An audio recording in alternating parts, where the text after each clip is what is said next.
Olá pessoal, hoje vamos falar sobre persona, vamos entender este conceito. Jung coloca também ser mais um arquétipo, né? Persona, extremamente importante para o nosso funcionamento. Vamos conhecer então a persona. Nossa persona é a forma pela qual nos apresentamos ao mundo. Ok. Uma pessoa utiliza mais de uma persona durante o dia. Um hábito normal seria o de conseguirmos, né, transitar entre personas. É o caráter que assumimos, através dela nos relacionamos com os outros. Ok, então entendemos assim. Vamos compreender que quando eu estou em casa, eu tenho uma forma de agir. Se eu estou na casa da infância, é uma outra forma de agir. Se eu estou com os colegas de trabalho, é outra maneira. Se eu estou liderando um setor, é outra forma. Se eu estou em sala de aula como professor, é outra maneira. Se eu estou na sala de aula como aluno, é outra maneira. Se eu estou num momento de descontração com os amigos, outra forma. Cada uma destas, nós dizemos que é uma persona em ação. E isto totalmente normal, esperado. Nós precisamos conseguir transitar entre esses momentos de forma saudável. A persona inclui nossos papéis sociais, o tipo de roupa que escolhemos para usar, o nosso estilo de expressão pessoal. O termo persona deriva então da palavra latina equivalente a máscara. E é interessante que o marketing pegou esse contexto também, estava pensando agora, pegou também esse contexto, né? Normalmente se fala na persona do cliente ideal, mas aqui é melhor, mais profundo, vamos ficar com a persona do Jung. Então aqui o termo persona se deriva da palavra latina equivalente a máscara. São se a gente buscar assim na origem, né, a ideia vai lá naquelas máscaras utilizadas pelos atores no drama grego, né, para dar então sentimento aos papéis que eles estavam representando. Então, quando era uma questão cômica, era aquela máscara com um sorriso; quando era dramática, era a máscara, né, com aquela expressão. A palavra pessoa e personalidade também estão relacionadas a este termo. Portanto, nós temos nas personas uma forma, né, complementar aí do nosso dia a dia. A persona tem aspectos tanto positivos quanto negativos. Uma persona dominante pode abafar o indivíduo, e aqueles que se identificam com a sua persona tendem a se ver apenas nos termos superficiais de seus papéis sociais e sua fachada. O que é isso? Bom, Jung colocava aqui: a persona pode cristalizar. Então, se a persona cristaliza, ela fixa, e eu não consigo transitar entre outras personas. Então, a persona tem um caráter protetor, né? Ela tem uma função de nos proteger assim, de determinadas situações do dia a dia. Aqui tem a imagem, né, de um centro cirúrgico. E é um bom exemplo para a gente pensar um pouquinho. O cirurgião, penso eu, deve ter um certo distanciamento protetivo para conseguir abrir uma pessoa semelhante, né, a ele. Principalmente, né? Imagina, o cara está mexendo em outro corpo, está abrindo uma pessoa. Então, deve haver um distanciamento para que não ocorra um envolvimento emocional naquele momento e ele não consiga exercer o seu papel. Então, é esperado este distanciamento. Alguns autores falam, inclusive, ser um distanciamento frio, né? Mas naquele momento ali é esperado, é necessário para que ele possa desempenhar o seu papel de forma correta. Mas, se este sujeito, que precisa ter este comportamento mais frio neste momento para conseguir executar a sua função, começa a ter este comportamento, esse distanciamento frio em todas as suas relações, a todos os seus momentos no dia, provavelmente ele vai começar a ter dificuldades de se relacionar com pessoas, pois não vai ter profundidade nenhuma nas suas relações. O Jung fala que a persona é um arquétipo da conformidade. A persona não é totalmente negativa, ela é necessária, ela serve para proteger o ego. Né? Ela serve para proteger, ela tem a função protetora. né? Ela serve então para proteger o ego e a psique das diversas forças e atitudes sociais que nos invadem. Então nós utilizamos destas, e eu gosto de colocar no plural, porque muitas vezes são utilizadas mais de uma no mesmo dia, e isso tá tranquilo, é de boa, é assim, né?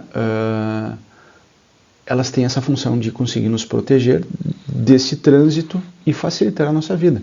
Por que eu falo que é normal mais de uma no dia? Imagina, né? Vamos pensar assim, a pessoa acorda, precisa fazer ali o seu papel né, em casa. Então, se o papel é a mãe, por exemplo, ela está com a persona de mãe, está lá, né, fazendo o café para os filhos, encaminhando para o colégio, ali ela está com mãe. Aí ela arruma rapidamente a casa, está ali naquele papel de, né, dona da casa. Aí ela vai para o trabalho, aí é o papel da executiva, enfim, né, do trabalho que for que ela executa. Aí, lá pelas tantas, final da tarde, ela passa na casa da mãe dela. Quer queira, quer não, vai em algum momento estar naquele papel de filha.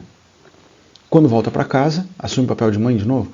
Todos esses papéis são personas, né? Esse trânsito é necessário.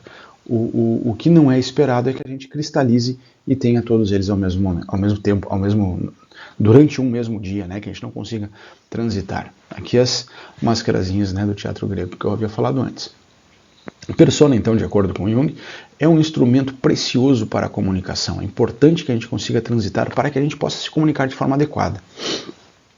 Nessa época aqui do teatro grego, era muito interessante porque através da persona, da máscara, né, os atores podiam falar tudo, inclusive tecer críticas, né, às lideranças, né, aos seus, né, líderes naquele momento histórico, né? Então eles podiam fazer uma grande crítica ao governo, né, aos governantes, sem correr riscos, pois estavam representando. A máscara mostrava que era, né, uma questão de representação naquele momento e não necessariamente uma ideia.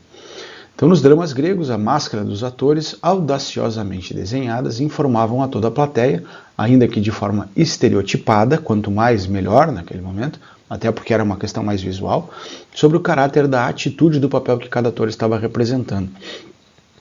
E a gente começa a observar hoje, né, que utilizamos várias formas de máscaras no nosso dia a dia. Uma persona pode com frequência desempenhar um papel importante em nosso desenvolvimento positivo. À medida que começamos a agir de determinada maneira, desempenhar um papel, nosso ego se altera gradualmente nesta direção. Então a gente observa, por exemplo, determinadas profissões, né, exigem determinado comportamento. Né? Por exemplo, tem a figura aqui do rapaz aí de terno e gravata. Provavelmente nós podemos olhar aqui e pensar, se trata de uma função gerencial, se trata de um executivo, né? São símbolos que estão representando uma possível persona. Aqui, né, a gente tem um jaleco e um crachá, imagens que também representam personas. A gente pode olhar aqui, o jaleco branquinho e pensar se tratar de alguém da área da saúde. Agora, se esse jaleco, por exemplo, tiver um formato um pouco diferente, ele pode estar sendo usado um pouco diferente, eu digo, né, que normalmente daí seriam sem as mangas, né, por um professor, ou se ele for um tecido mais grosso, né, de uma cor mais escura, pode ser utilizado por alguém que trabalha numa oficina, né, ou com mecânica, não necessariamente em oficina, né, pode ser a industrial, mas ele vai mudando, embora o mesmo objeto.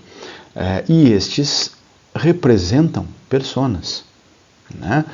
Pensando assim, como é interessante ver quando o funcionário acaba de chegar numa empresa e ele recebe o seu crachá. Tem aquele orgulho do crachá, né? O aluno, quando começa um curso de graduação, a primeira coisa que faz é eu comprar uma pasta do curso. Isso são personas, são símbolos que representam a persona. Entre os símbolos comumente usados para a persona, inclui-se objetos que usamos para nos cobrir, as roupas, os véus, símbolos de um papel ocupacional, os instrumentos, pastas de documento, símbolos de status, carros, casa, diploma. Estes símbolos todos foram encontrados durante a pesquisa que Jung estava fazendo através dos dos sonhos, como sendo representações da persona, quando então ele estava descrevendo esse arquétipo e compreendendo como que ela vinha, né, se mostrando para os sujeitos. Né? E lembrando que tem toda aquela situação que a gente falou antes da parte da cristalização. Nos sonhos, por exemplo, uma pessoa com persona forte, olha que interessante, pode aparecer vestida de forma exagerada ou constrangida por um excesso de roupa. Aquele sonho, o cara está no verão e daqui a pouco está cheio de roupa. É uma forma, né? O Jung dizia que isso seria uma maneira, né, da pessoa conseguir, do inconsciente estar comunicando a pessoa que ela está com esta persona cristalizando, está forte essa persona e ela precisa trabalhar isso. Uma pessoa, então, com a persona fraca, poderia parecer despida, exposta. Sabe aquele sonho, se escuta em alguns momentos, né? Ah, sonhei que eu estava completamente despido, andando na rua ou numa multidão e as pessoas estavam olhando, né? Isso é uma expressão de uma persona extremamente inadequada, né? Ao excesso, né? Ou ao exagero total de ser quando a pessoa está sonhando que não tem nem a pele, ou seja, nada a protege. Né? Então esta é a persona. O que achou? Deixa no comentário aqui o que você achou sobre esse conteúdo. Muito obrigado pela sua companhia. Até mais!